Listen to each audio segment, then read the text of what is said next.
Assalamualaikum warahmatullahi wabarakatuh. Kami dari kelompok 8 akan membahas mengenai pendekatan solution focus brief counseling. Pembahasan yang pertama yaitu mengenai konsep solution focused brief counseling. Solution focused brief counseling merupakan pendekatan konseling yang didasari oleh suatu pandangan bahwa sejatinya kebenaran dan realitas bukanlah yang bersifat absolut. Maksudnya realitas dan kebenaran itu dapat dikonstruksikan. Terapi berfokus solusi adalah salah satu pendekatan keluarga yang dikenal sebagai terapi sistem yang telah dikembangkan selama 50 tahun terakhir, yaitu pertamanya di Amerika Serikat, kemudian berkembang ke seluruh dunia termasuk Eropa. Terapi singkat berfokus ini juga disebut sebagai TBS atau terapi bersifat solusi atau juga disebut terapi singkat. Selanjutnya ada konsep dasar solution focused brief counseling. Yang pertama, terapi ini memberi penekanan yang lebih besar pada kemungkinan sedikit atau tidak adanya ketertarikan untuk memperoleh pemahaman terhadap masalah. De Seger ini menganjurkan bahwa tidaklah perlu mengetahui sebab-sebab masalah dalam solusinya, dan tidak ada perlu hubungan antara masalah dan solusi.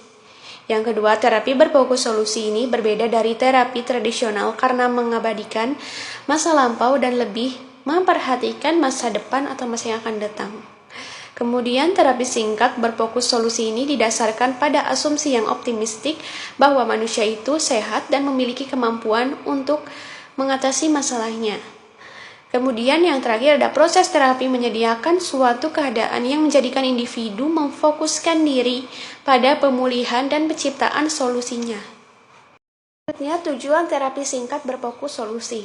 Di sini ada mengubah perilaku yang tidak sehat menjadi sehat dan mengantar konseli meraih kehidupan yang lebih sehat dan lebih bahagia baik di masa kini ataupun di masa yang akan mendatang. Kemudian membantu konseli mengidentifikasi perubahan-perubahan yang diinginkan konseli terjadi di dalam kehidupan mereka dan terus terjadi.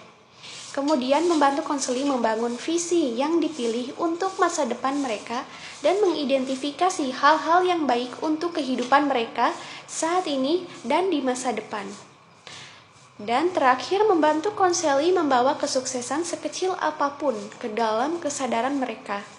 Karena membantu konseli ini berfokus untuk mengulang keberhasilan yang pernah mereka lakukan dulu.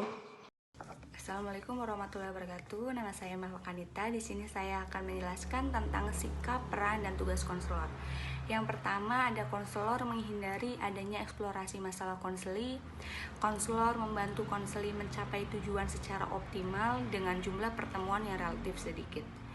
Lalu konselor memusatkan pada tindakan konseli dan menghindari pembahasan masalah yang dialami konseli. Kemudian mengidentifikasi dan membantu konseli mengeksplorasi kekuatan dan kompetensi yang mereka miliki. Lalu membantu konseli mengenali dan membangun exception pada masalah. Lalu melibatkan konseli untuk berpikir tentang masa depan mereka.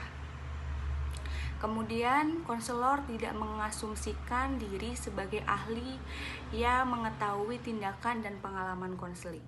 Selanjutnya ada membantu konseli dalam mengarahkan perubahan, tetapi tidak mendikte konseli apa yang ingin diubah. Kemudian, yang terakhir, konselor berusaha membentuk hubungan yang kolaboratif dan menciptakan suatu iklim yang respect. Terima kasih, akan dilanjutkan oleh pemateri selanjutnya. Wassalamualaikum warahmatullahi wabarakatuh. Assalamualaikum warahmatullahi wabarakatuh. Nama saya Erna Sari. Di sini saya akan menjelaskan mengenai sikap, peran, tugas konseli dalam solution focus brief counseling. Sikap, peran, dan tugas tersebut diantaranya adalah yang pertama, konseli mau dan mampu berkolaborasi dengan konselor. Yang kedua, konseli mampu aktif terlibat dalam proses konseling. Serta yang terakhir yaitu konseli memiliki motivasi untuk menyelesaikan masalah yang sedang dihadapinya. Dalam hal ini, pada intinya, konseli mampu berpartisipasi aktif sebagai penentu arah dan tujuan dalam proses terapi. Konseli juga berpartisipasi aktif dalam menemukan solusi terhadap permasalahan yang dihadapinya daripada fokus terhadap masalah itu sendiri. Sekian dari saya.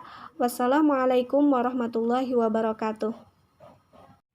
Saya Risma, di sini saya akan mencoba menjelaskan terkait tahap-tahap konseling dalam Solution Focus Brief Counseling menurut Corey pada tahun 2005.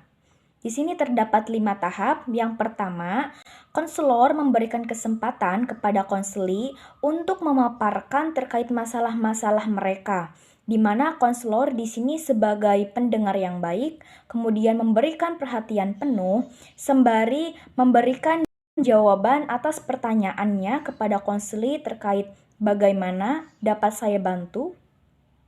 Kemudian tahap yang kedua itu konselor bekerja sama dengan konseli dalam menetapkan tujuan-tujuan spesifik dalam waktu secepat mungkin, di mana konselor memberikan pertanyaan terkait bagaimana apa yang menjadi berbeda ketika masalah dalam hidupmu sudah terselesaikan.